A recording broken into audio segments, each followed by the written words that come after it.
Greetings, toiletarians! I'm your host, Toilet Terry, and you guys are all watching Toilet Talk with Terry.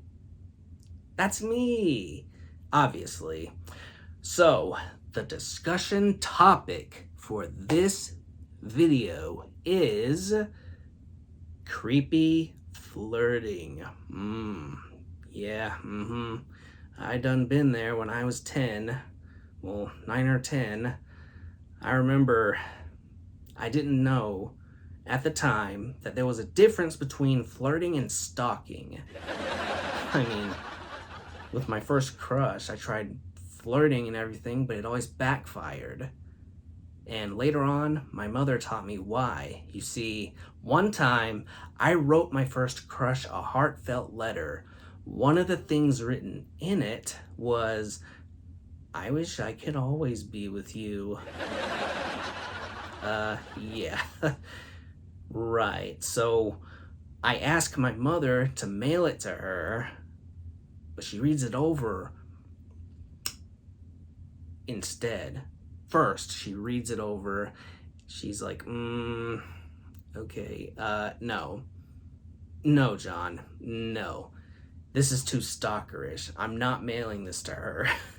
I was like, but why? And she said, "Really, dude? I wish I could always be with you." If that's not stalking, John, I don't know what is. But still, I didn't know what it meant. So I was like, confused and everything, which, you know, that's pretty normal for a 9 or 10-year-old.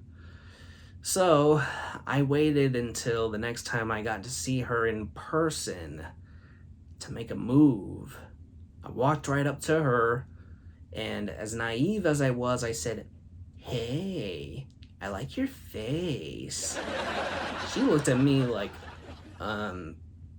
thank you, I think.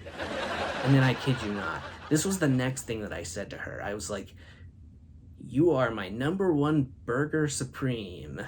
And I kid you not, she gave me the stink eye and then said, "But I'm not fat. Can I be a French fry instead?" Oh my goodness. If that's not insanity, I don't know what is, folks. But that's nowhere near all the experience I've had since then. For example, I used to go with the youth group when I was in the youth group at my church to this camp about 2 hours away every year. The camp was called Centrifuge, and I had never seen so many cute girls in one room before. Like when I was in the cafeteria, they were everywhere. I was like, Jesus. But camp was only 5 days long, and there's no way that by the time it was time to go home, you'd be in a new relationship. No way. But I'll admit, there was this girl in my Bible study group who I kind of was crushing on. No, not kind of, really. And then by the end of camp, I was thinking, oh Lord, help me. So I walk up to her after the last Bible study's over, and I say, "Hey, camp is over. Hey, will you be my Sintra Bay?" She'd be like, what? My Sintra Bay? Oh, I know what you mean. Let me think for a second. No. And then she walked off. So, yeah, I know what you were probably thinking. Wow, John, wow, Toilet, you were this, you were that when you were a kid, but now look how far I've come from that. But that's not all I used to do. I also used the story of Little Red Riding Hood as a gimmick whenever I was flirting with somebody. I'd be like, "Oh, honey, what pretty eyes you have. Oh, honey, what fresh breath you have. Oh, honey, what beautiful hair you have." I also used the movie The Help as a gimmick too. I'd be like, "Oh, honey, you is smart, You is sexy. You is important. If that's not a turnoff, I don't know what is, folks. I'll tell you this one thing, though. Big mistake that I made. Well, no, big mistake is way overwording, and I'm prone to exaggeration, so disregard that. On to it, though. This one time when I was in a really crowded place, this random girl I didn't even know bumped into me, and she was like, "Oh, dude, I'm so sorry."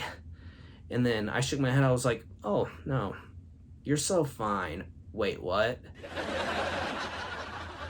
Did I just... Oh no. Well, I'm probably never going to see her again anyway, so I'll just brush the dust off and walk in confidence as I try to find my life partner. That still applies to me this day, to this day. As of right now, I have not found them yet, but when I do, And that's all I have to say about that. Anywho, hope you guys enjoyed watching this video. Don't forget to drop a like on this video. Hit that subscribe button for more content. What's to come next and upcoming will be amazing. You won't want to miss it. Okay, keep it real. Peace out.